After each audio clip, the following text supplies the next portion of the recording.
Qu'est-ce qu'il faut regarder quand on achète une planche d'occasion? C'est ce qu'on va voir maintenant.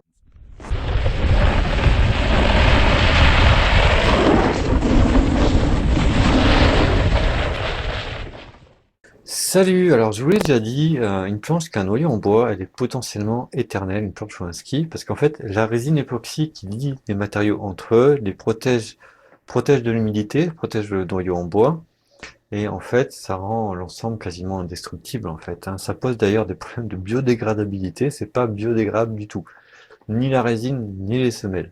Or, en général, la raison pour laquelle on change de planche, c'est soit parce que en fait on est passé à un autre niveau et qu'on souhaite quelque chose de plus adapté, soit pour faire une nouvelle expérience, soit pour changer comme ça un peu sur un coup de tête. Donc le marché d'occasion, il est bien pourvu et il est pertinent. Voilà, il est intéressant à certaines conditions. Il y a des choses à vérifier. Pour acheter d'occasion, donc je vous renvoie à la vidéo précédente sur acheter neuf, il y a les mêmes préconisations exactement. On évite l'obsolescence programmée, préfère noyau bois, semelle noire, carrelage, etc. Bref, allez voir cette vidéo.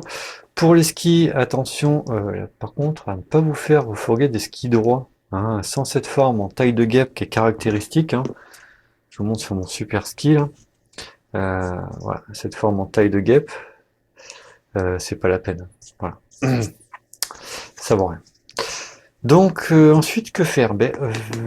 On regarde en fait l'état général. Alors je sais pas si je prends le ski ou la planche. Allez hop, le ski. Donc on va commencer par regarder déjà la semelle. Voilà. Là, s'il n'y a pas de gros accros, je vais en faire un. On regarde s'il n'y a pas de gros accros. Alors c'est pas grave qu'il y ait des petits accros, hein, c'est pas un souci, mais des gros accros au point que la fibre blanche de la semelle se voit, ou qu'on voit des traces de très grosses réparations. Donc là, vaut mieux éviter. Donc ça se répare. Mais s'il y a des blessures qui sont trop larges ou trop profondes, qui sont restées trop longtemps sans réparation, l'eau elle a pu pénétrer dans la planche et le bois ça pourrit, hein, ça pourrit si c'est soumis à l'eau.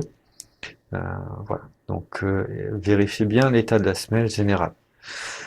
Vérifiez l'état des carres. Alors, si elles sont un peu rouillées, c'est pas très grave. Il faut par contre qu'elles soient bien en place, bien en ligne, hein.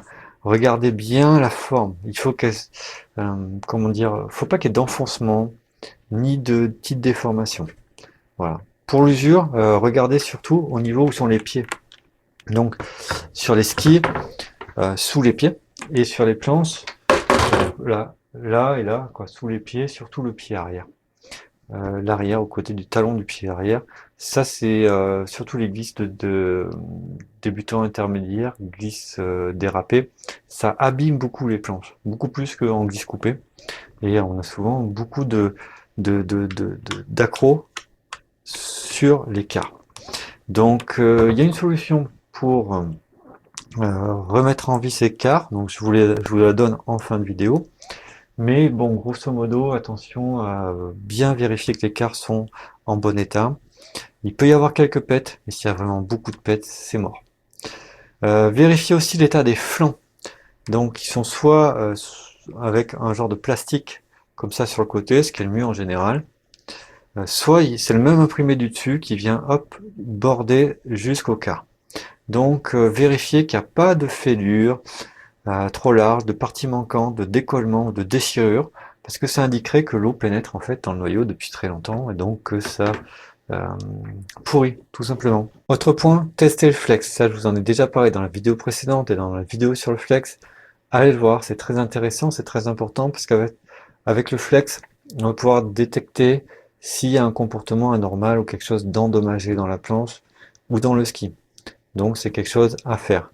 Voilà. Et également, ça va permettre de savoir si on a un noyau en bois, si on a vraiment, au moment où on comprime et au moment où on relâche, un relâchement qui est vraiment détonnant, quoi, percutant, ça c'est du noyau en bois très probablement, mais allez voir la vidéo sur le flex. Maintenant, ma petite astuce, si les carres sont trop usées. Alors, ça on peut les ravoir en tombant le champ. Donc, imaginez que ça c'est le bord de ma semelle et que là c'est la carre qui est au bout de la semelle. En fait, tomber le champ, le principe c'est simple, on va prendre un outil qui va donner un certain angle, ça va permettre d'affûter la carre avec un angle. Donc là je l'exagère pour qu'on comprenne. Donc voilà, donc ça va permettre de raviver la carre. Vous voyez que quand je fais ça, clac, là je re-rentre dans du matériau bien dur, de l'acier pur. Souvent mes accros, justement, ils étaient là, c'était sur cette partie-là. Donc là, clac, j'élimine tout ça. Donc bon, la carre, elle est traditionnellement à 90 degrés. Là, clac, je vais affûter avec un angle, et là, je vais affûter avec un angle également. Je vais avoir 90 degrés, mais décalé, en fait. 90 à peu près, il peut y avoir des variations. Donc bref, c'est ça, tomber le champ. Faire des recherches sur Internet, c'est plus parlant avec des figures. Mais on va utiliser deux outils différents. Un pour, en fait, donner l'angle sur le dessus, et un pour donner l'angle sur le côté. Euh, et en fait, ça va permettre de retailler des carres dans de l'acier frais et de raviver toute la carre. Donc si la carre est pas totalement morte, vraiment, ça redonne une accroche comme neuve. Voilà. Moi, c'est comme ça que j'ai rénové ma planche, qui est une vieille planche, 14 ans, qui a jamais été ménagée, mais j'ai pu raviver une carre et avoir une carre et une accroche comme neuve, totalement, littéralement. Alors c'est quelque chose qu'on peut faire soi-même, même si les outils coûtent assez cher. On peut aussi demander à n'importe quel atelier d'entretien de ski de le faire. Par contre, pensez à bien noter les angles qui ont été retenus, parce que bon, on aura besoin de réaffûter plus tard, donc on aura besoin de ces valeurs. On peut les mesurer, mais bon, si on les a, on gagne du temps. Tiens, en passant d'ailleurs, c'est la mode sur Internet pour tomber le champ, donc pour faire ça, on vous dit de prendre une lime et d'enrouler un scotch. Ça va donner de l'angle à la lime, et donc ça va permettre, ben bon, c'est un peu n'importe quoi, parce que je vous déconseille de faire ce genre de choses, parce que la prochaine fois qu'on aura besoin d'affûter sa carre, si à chaque fois on change un petit peu cet angle, on s'en sort pas et puis on finit par condamner sa planche, quoi. Alors en conclusion, la récupération ou l'achat d'occasion, c'est vraiment intéressant. Tant que le flex répond, que les carres accrochent, c'est tout bon. Et éventuellement, si les carres sont un petit peu endommagées, ben on peut tomber le champ proprement et puis bien réparer, rénover la semelle comme il faut, et on peut obtenir en fait une vraie bombe pour 3 fois rien. Voilà, c'est tout pour aujourd'hui. N'hésitez pas à aimer, à partager, à commenter, rajouter des infos, discuter si vous êtes d'accord, pas d'accord. En tout cas, on se retrouve bientôt. D'ici là, glissez bien, amusez-vous bien, portez-vous bien. Ciao.